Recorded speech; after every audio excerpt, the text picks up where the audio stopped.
Olá a todos, meu nome é José Paulo Fix, eu sou psiquiatra.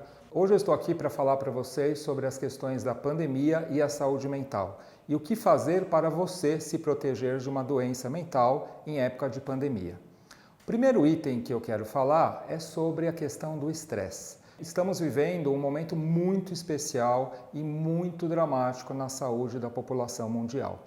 Essa pandemia chegou há pouco mais de 6 meses aqui no Brasil e ainda provoca sustos, indagações, questionamentos em relação ao futuro. Então a gente vive num momento de estresse. Mas o que é o estresse pelo ponto de vista da saúde mental? O estresse nada mais é do que uma pressão constante e que obriga o nosso organismo a se adaptar. Na maioria das vezes ele consegue se adaptar, mas quando ele não consegue se adaptar, a gente chama de uma crise desadaptativa. E o estresse é um tipo de uma crise desadaptativa. E o que pode provocar o estresse em termos de transtornos mentais? O primeiro quadro mais comum é o burnout, que eu acho que todo mundo já ouviu falar, especialmente nesse momento.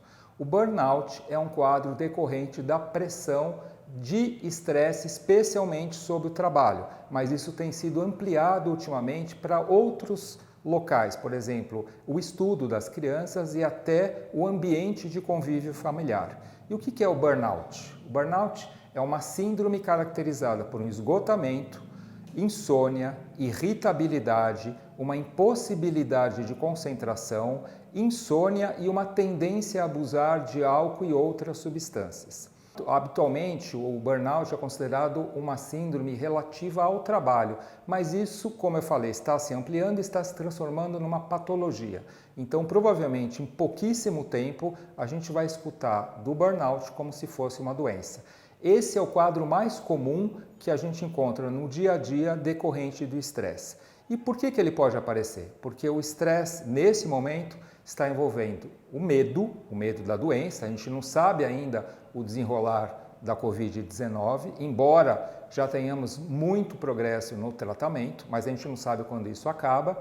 Temos ainda, então, a questão do medo, temos ainda a volta ao trabalho, a volta ao estudo, que está sendo bastante dificultosa, e temos ainda a questão dos vários tipos de convívio nesse retorno à vida que a gente chama de novo normal. Desde o convívio familiar, que tem sido um grande desafio, o retorno às atividades do trabalho, que tem sido híbrida, presencial e ainda domiciliar, mas também o retorno às atividades mais corriqueiras, como ir à academia, voltar a frequentar a vida cultural, tudo isso é um grande desafio que incrivelmente provoca o estresse. Então a gente está vivendo nesse momento.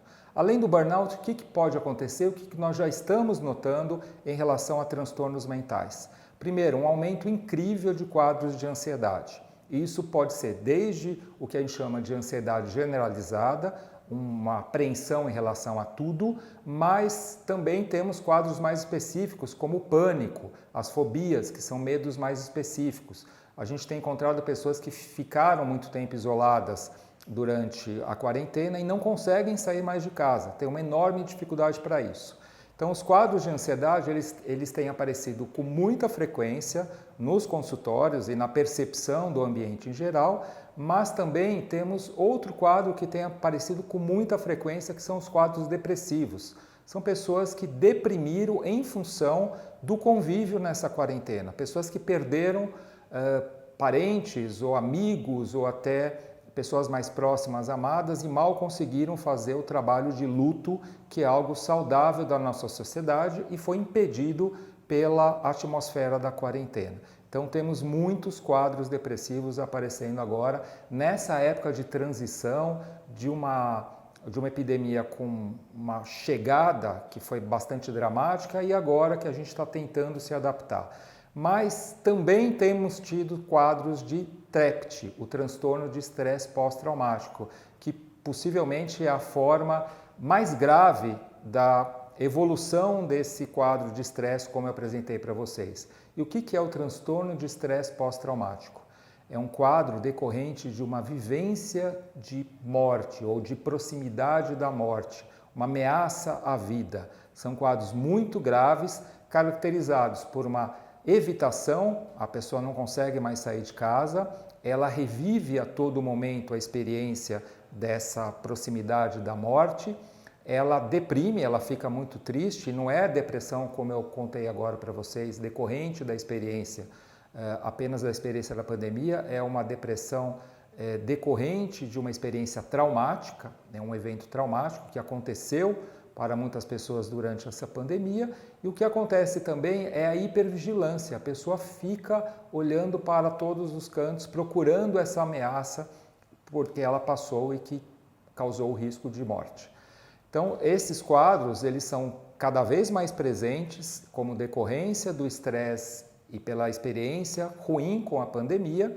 Estamos falando dessas pessoas que tiveram grandes dificuldades na esfera da saúde mental.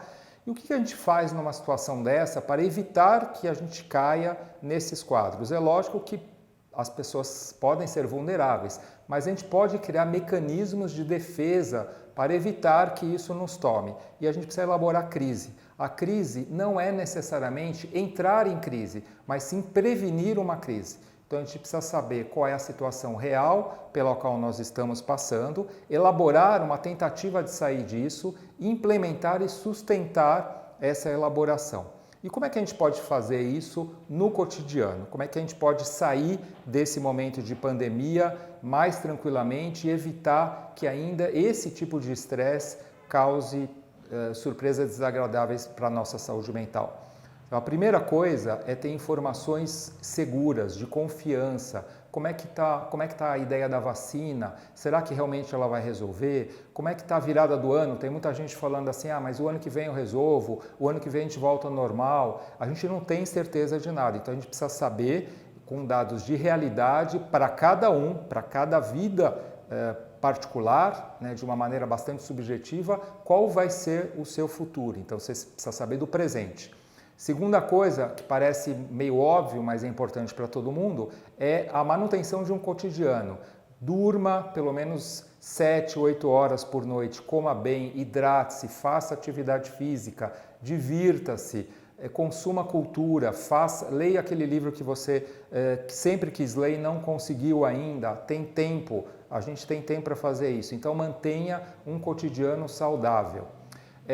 Precisa ver também qual é o seu limite e qual é o seu potencial de enfrentamento da crise. A gente tem uma crise aí sanitária em várias etapas. A impressão que se tem é que a gente já passou pelo pior, mas sair de uma crise sanitária e desse estresse, ele também pode provocar outras crises, são novos desafios. Então a gente tem que sempre rever quais são os nossos potenciais e quais são os nossos limites. Imediatamente fazer uma projeção para o futuro. Eu corro o risco realmente de ser demitido? A minha vida econômica está ameaçada? Como é que está a minha vida profissional em termos de estudos, de melhoria para o meu futuro, das minhas capacidades? Como é que está isso em relação à minha família? Então é muito importante a gente saber do nosso futuro próximo, a gente pensar sobre ele e conversar com pessoas confiáveis. Não adianta colocar isso para frente ou esperar que alguma coisa aconteça.